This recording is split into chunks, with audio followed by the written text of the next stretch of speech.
Assalamualaikum warahmatullahi wabarakatuh. Berjumpa lagi dengan saya, Guru Kimia SMA Brawijaya Smart School. Pada video pembelajaran kali ini kita akan memasuki bab pertama di kelas 10 yang judulnya adalah Hakikat dan Peran Kimia dalam Kehidupan Sehari-hari, kemudian metode ilmiah serta keselamatan kerja di laboratorium. Nah, di bab ini terdiri dari dua bagian besar sebenarnya, yaitu hakikat dan peran ilmu kimia. Yang kedua adalah keselamatan kerja di laboratorium. Dua materi ini perlu disampaikan di kelas 10 karena nanti membekali anak-anak untuk bekerja di dalam lab untuk mempelajari ilmu kimia secara keseluruhan. Baik, untuk mengawali kita masuk di bagian pertama yaitu hakikat dan peran ilmu kimia dalam kehidupan sehari-hari. Nah, yang pertama, untuk hakikat dan peran ilmu kimia dalam kehidupan serta metode ilmiah, ada tiga bagian yang kita pelajari. Yang pertama adalah hakikat ilmu kimia itu sendiri, yang kedua adalah peran ilmu kimia dalam kehidupan, dan yang ketiga adalah metode ilmiah. Langsung saja kita masuk ke materinya. Yang pertama, yaitu hakikat ilmu kimia. Anak-anak pasti mengenal ilmu kimia sejak di bangku SMP ya, sekitar kelas 7, 8, 9 sudah mengenal atau mempelajari masalah kimia. Namun yang dipelajari cukup terbatas, yaitu hanya bab sederhana. Namun kalau untuk masuk di jenjang SMA, kita akan mempelajari secara mendetail. Sebenarnya apa sih ilmu kimia itu? Kenapa harus kita pelajari? Nah, karena kita setiap hari itu tidak akan pernah lepas dari ilmu kimia, tidak pernah lepas dari bahan kimia. Mulai dari kita bangun, terus kita beraktivitas, sampai hingga kita tidur lagi, kita tidak akan pernah lepas dari ilmu kimia. Tubuh kita, makanan kita, udara kita, minuman kita, semuanya itu terdiri dari bahan kimia. Jadi, kita tidak akan pernah lepas dari bahan kimia. Namun, nanti bahan kimia itu ada yang berbahaya, ada yang tidak. Nah, nanti kita bicarakan lebih detail ya. Nah, sebenarnya apa sih yang dipelajari di ilmu kimia itu? Ilmu kimia itu sebenarnya adalah ilmu yang mempelajari tentang struktur mengenai materi, mempelajari mengenai zat atau materi. Materi yang dipelajari meliputi ini, ada yang susunan materinya, kemudian ada strukturnya, kemudian ada sifatnya dan perubahan materi. Misalnya air. Lah, air itu seperti apa? Susunannya seperti apa? Strukturnya seperti apa? Sifatnya seperti apa? Perubahan wujudnya bagaimana? Bahkan nanti juga dipelajari perubahan wujud itu beserta energi yang menyertainya. Itulah yang dipelajari di dalam ilmu kimia. Baik, materi selanjutnya adalah mengenai peran ilmu kimia di dalam kehidupan sehari-hari. Ini bagian kedua.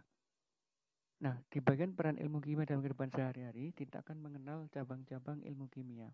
Kemudian manfaat ilmu kimia dalam berbagai bidang kehidupan, peran ilmu kimia dalam menyelesaikan masalah global, dan karir di bidang kimia. Langsung saja kita masuk.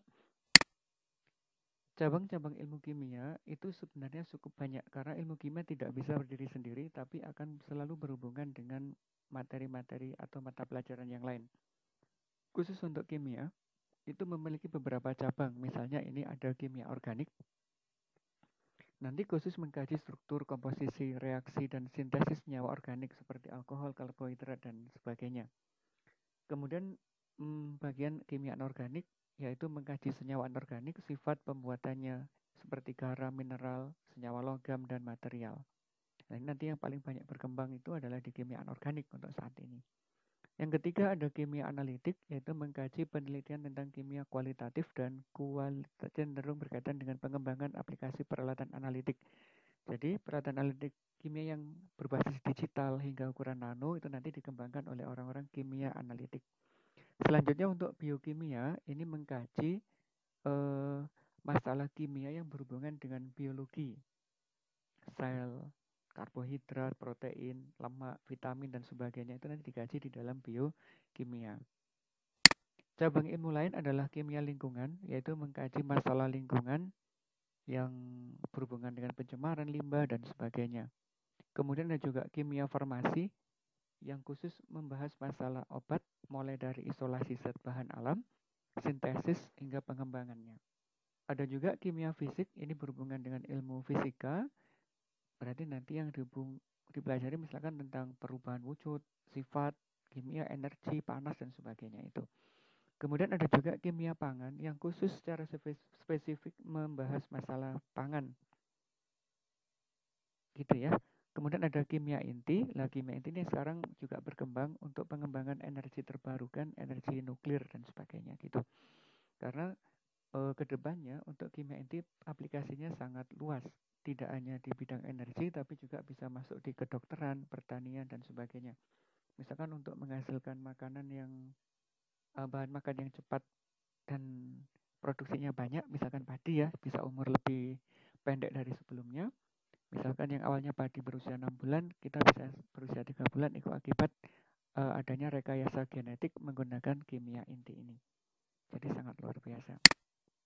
Nah, terus karena kita sudah mempelajari cabang-cabangnya, berarti nanti manfaatnya di dalam kehidupan dasar itu jelas kelihatan. Di bidang apa ajakah ilmu kimia itu dipergunakan? Nah, yang pertama ini ada di bidang kedokteran. Pasti ya, kalau kedokteran itu memerlukan ilmu kimia, misalkan untuk obat-obatannya dan sebagainya. Kalau di bidang pertanian, jelas ada pestisida, pupuk, dan sebagainya. Nah, di bidang geologi ini berhubungan dengan bumi, berhubungan dengan batu-batuan, jadi nanti menentukan unsur-unsur yang terkandung dalam bebatuan. Ada juga di bidang teknik sipil, mempelajari kelebihan dan kekurangan suatu material bangunan. Jadi kalau kita mau membuat rumah atau apa, posisi dan sebagainya, terus komposisi bahan dan sebagainya kita pelajari di bidang kimia teknik sipil. Jadi nanti kalau anak-anak ngambil kuliah di teknik sipil, pasti akan ketemu dengan kimia. Nah, selain itu juga ada di bidang biologi, misalkan untuk menentukan struktur dari karbohidrat, protein, enzim, lemak, dan asam nukleat atau di dalam DNA itu pasti memerlukan ilmu kimia. Di bidang hukum bisa menggunakan perak nitrat sebagai alat deteksi sidik jari. Kalau di bidang mesin lebih banyak lagi nih ya untuk pembuatan komposisi logam dan bahan bakar dan sebagainya itu di bidang permesinan. Nah, sekarang ini peran ilmu kimia dalam menyelesaikan masalah global. Nah, sekarang masalah global yang utama itu sebenarnya adalah krisis energi, itu ya. Yang kedua adalah masalah pangan. Terus yang ketiga adalah masalah lingkungan. Jadi sumber utamanya ada di tiga itu. Masalah energi, masalah pangan, dan masalah lingkungan. Jadi nanti ilmu kimia akan banyak digunakan di sana. Misalkan di masalah energi, orang-orang kimia akan berusaha untuk menemukan energi alternatif yang terbarukan, jadi tidak akan mengandalkan minyak bumi. Kemudian kalau di bidang pangan, nah nanti orang-orang kimia akan berusaha bekerja sama dengan orang-orang biologi untuk membuat sumber pangan baru melalui mutasi genetik dan sebagainya. Kemudian kalau di masalah lingkungan, nanti akan berusaha sekuat tenaga untuk membuat atau memproduksi bahan-bahan baru yang bisa digunakan dalam kehidupan sehari, tapi yang lebih ramah lingkungan. Itu.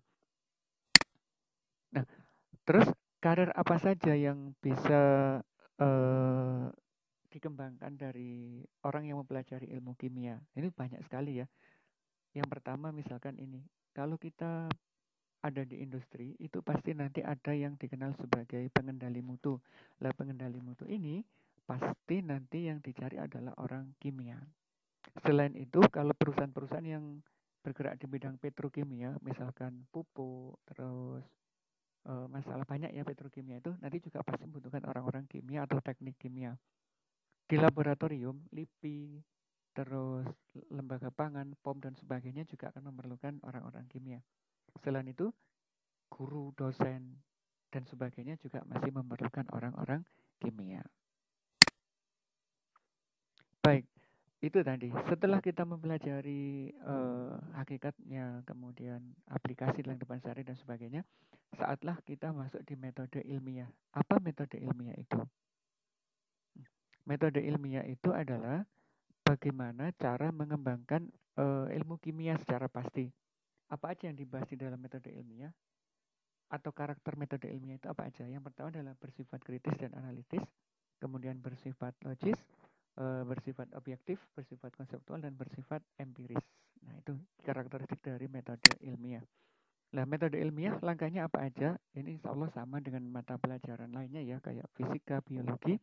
Kalau yang namanya metode ilmiah itu pasti dimulai dari merumuskan suatu permasalahan. Kemudian dilanjutkan dengan menyusun kerangka atau teori. merumuskan hipotesis, melakukan eksperimen, mengelola dan menganalisis data, menarik kesimpulan, dan mempublikasikan.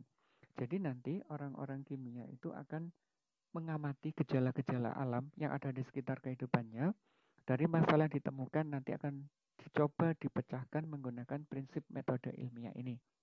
Sebagai contoh, misalkan di suatu daerah itu ada pencemaran sungai yang sangat luar biasa. Misalkan sampah plastik. Nah, nanti dari situ orang peneliti kimia akan menentukan rumusan masalahnya. Nah, misalnya apa? Misalkan ditemukan banyak plastik di situ ya. Terus bagaimana cara penanganannya? Nah, terus mencari referensi bagaimana cara mengelola plastik agar tidak lagi mencemari lingkungan. Terus dibuat hipotesis, dicoba secara penelitian, misalkan plastik-plastik yang mencemari itu dikumpulkan, nanti didaur ulang, dijadikan bahan bakar lagi, misalkan gitu itu ya bisa ya. Jadi nanti plastik-plastik itu akan dikumpulkan, kemudian diolah terlebih dahulu, kemudian diperlakukan dengan perlakuan khusus agar bisa berubah menjadi bahan bakar. Habis itu kita olah datanya, efektif tidak antara biaya yang diperlukan dengan hasil, sebanding apa tidak. Nah, terus kesimpulannya kita tarik. Kalau memang misalkan bahan plastik yang mencemari sungai bisa kita olah menjadi bahan bakar, berarti nanti kesimpulannya ini bisa kita tulis jadi bersifat ekonomis dan tidaknya. Kalau sudah selesai baru nanti dipublikasi, yang bisa dipublikasikan lewat berbagai media, jurnal, majalah, koran, buku, dan sebagainya itu. Nah, bagaimana sistematika kalau melaporkan suatu kegiatan penelitian yang dilakukan menggunakan metode ilmiah itu? Nah, sistematikanya ini ada 14 bagian ya yang penting.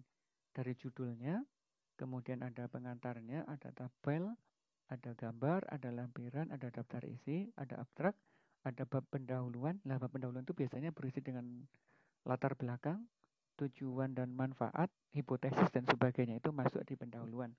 Sedangkan di bab 2 ini adalah khusus untuk membahas tinjauan pustaka.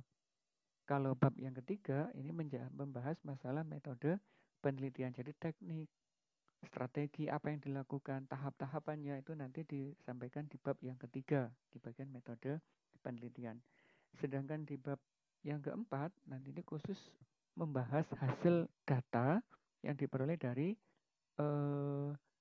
eksekusi pada bagian yang ketiga. Baru nanti di bab yang kelima kita buat kesimpulan dan saran. Terus dilengkapi dengan daftar pustaka dan lampiran.